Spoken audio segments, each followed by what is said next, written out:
Si il s'agit d'une mitzvah, Noah, est-ce que j'ai le droit, je suis un scribe, sauf faire, et je dis, demain, vous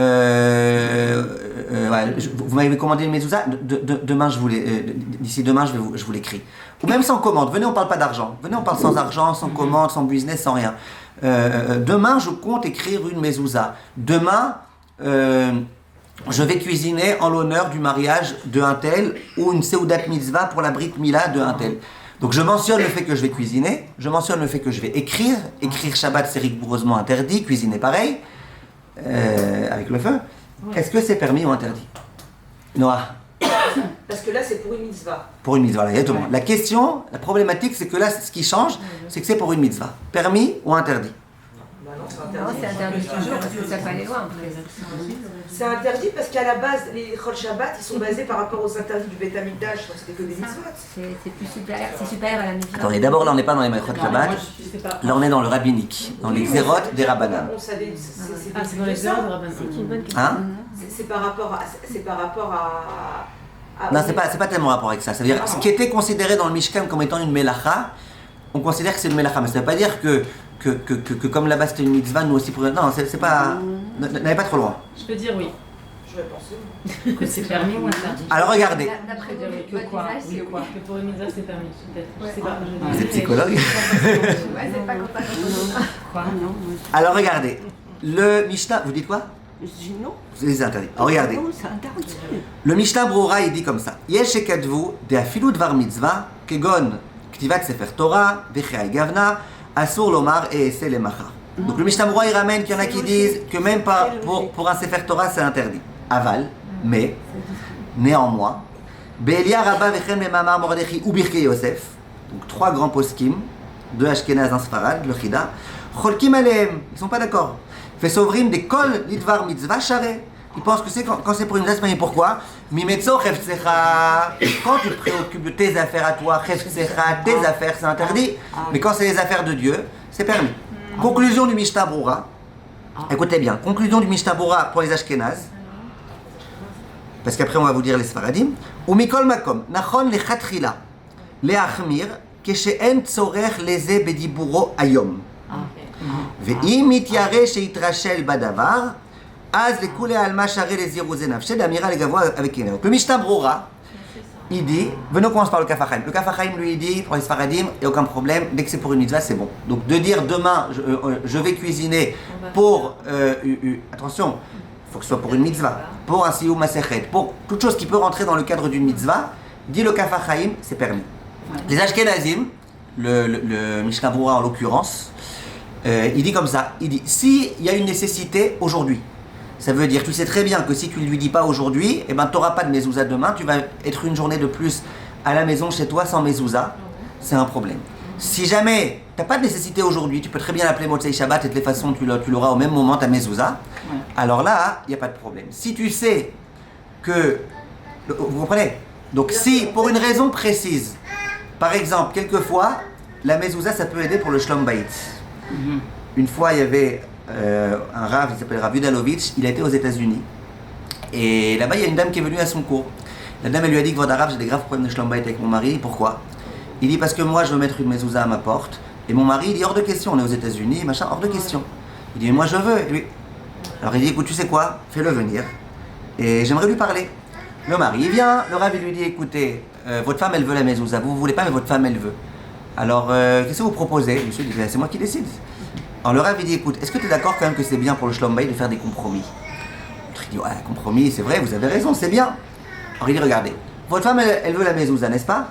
Donc en fait, il faudrait mettre deux mezouzotes, une à droite, une à gauche. Venez, on fait un compromis, vous en mettez qu'une. Le monsieur dit, bon, c'est comme ça, j'accepte. Voilà, comme ça, au moins, c'est pas elle qui aura eu raison, j'accepte. Bref, la femme est toute heureuse, elle met la mezouza là où il faut. 2-3 jours après, le monsieur, il rencontre le Rav. Le Rav lui dit, alors ça va, tout va bien depuis? Il dit, ouais, mais la vérité, quand je passe devant des maisons de juifs, je vois qu'il y a beaucoup de gens qui ont fait des compromis. D'accord? C'est une vraie histoire, hein, ça c'est pas une blague, c'est une vraie histoire. Alors ça c'était pour vous dire que s'il y a une nécessité, c'est permis même pour les Ashkenazim. S'il n'y a aucune nécessité, alors pourquoi tu parles de ça aujourd'hui? Parle-en demain. Maintenant, le Kaf HaChaim il dit, l'homme chané. Et pas que lui, le Chida aussi. Donc les poskim Sfaradim, eux, ils sont beaucoup plus Mekel dans cette histoire-là. Maintenant, troisième question. Ça veut bien dire quand même que c'est une question un peu d'ambiance, cette histoire de parole, parce que quand on parle pour une mitzvah, ça reste un peu ambiance. Mais c'est pas que ambiance, c'est Mimetso Cheftsecha Vedaber Davar. Tes affaires à toi n'en parlent pas Shabbat. Les affaires de Dieu, tu peux en parler Shabbat. Une mezouza, des tfilin, un sefer Torah, une seudat mitzvah, c'est les affaires de Dieu. Par contre, un anniversaire qui n'a aucun rapport avec une mitzvah, c'est tes affaires à toi. J'allais dire, là où j'avais vu que c'était permis, c'est d'Afka pour par exemple la mitzvah de Tzedaka. J'avais posé un rave, j'ai dit Shabbat, est-ce que je peux faire un appel? On est en train de ramasser pour tel et tel. Il m'a dit, les gamrés. On a fait, et on voit à la synagogue plusieurs fois quelqu'un qui vient de l'extérieur, on dit, pour qu'ils savent qu'ils vont toucher ce monde à ce moment-là. Exactement. Donc là, ça serait permis à Ashkenaz et Séfarad, Rav? Les montées, c'est encore une question, mais Rav, on pourrait...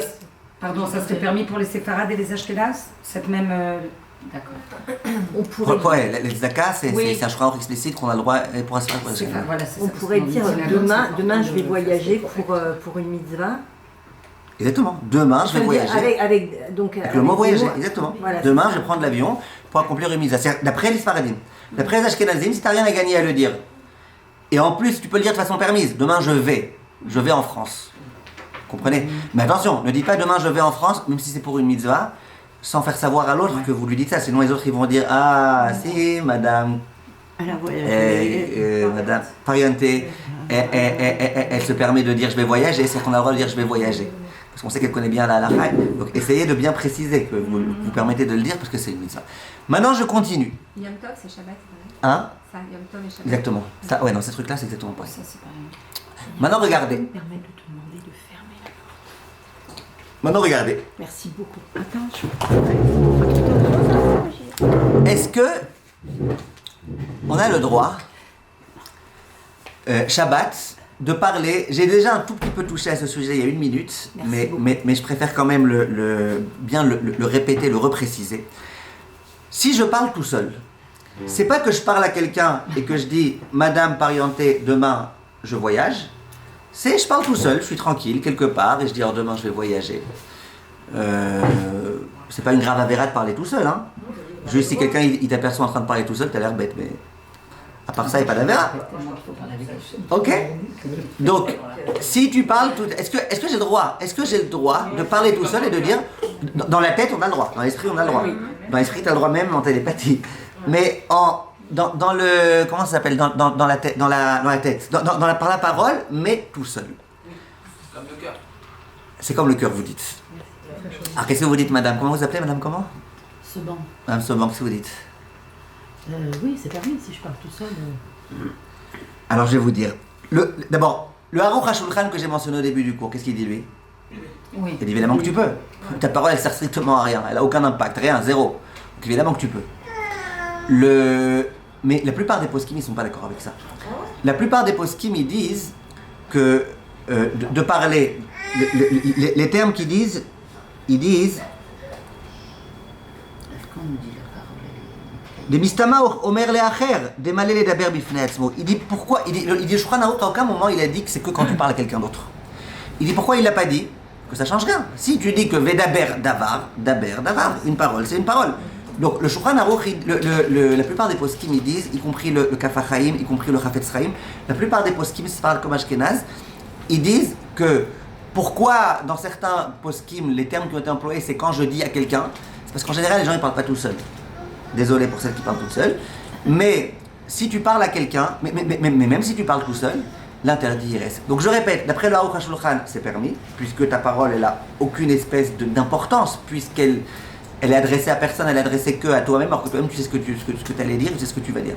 Mais sachez que la plupart des poskim ils disent non. Donc même quand vous parlez toute seule, ou vous parlez à votre chien, ou à... Non, mais on part à haute voix à Hachem, c'est considéré parler toute seule. Mais ouais, exactement. C'est pas tout seul, c'est Hachem. C'est pas tout seul, c'est Hachem. Oui, mais on lui raconte pas des choses, mais on va faire voilà. Dites pas tout à fait shabbatique, ouais. autorisé, shabbatique. Donc même quand on fait la on nous dit que c'est bien d'entendre ce qu'on dit, n'est-ce pas? Nachon. Elle parle après la Kabbale, mais d'après les poskim, oui. Pour la tfila. Mais là, c'est la même chose. Mais les oreilles entendent, quelqu'un entend, moi j'entends. D'accord. Donc c'est Alors, assourd. ça devrait pas être permis. Puisque Ouais, exactement. Quand moi j'entends, ça s'appelle que j'ai parlé. Exactement. Vous avez compris ce qu'elle dit, Madame Lolo? Vous avez compris? Oui, mais ça, c'est On est bien. Hein? Oui, non, mais elle a raison. Pour n'importe quoi. Oui, mais elle a raison. Elle dit la définition d'une parole, c'est quand tu parles et que la chose elle peut être audible. Donc quand tu te parles à toi-même et que tu t'entends, hein, c'est.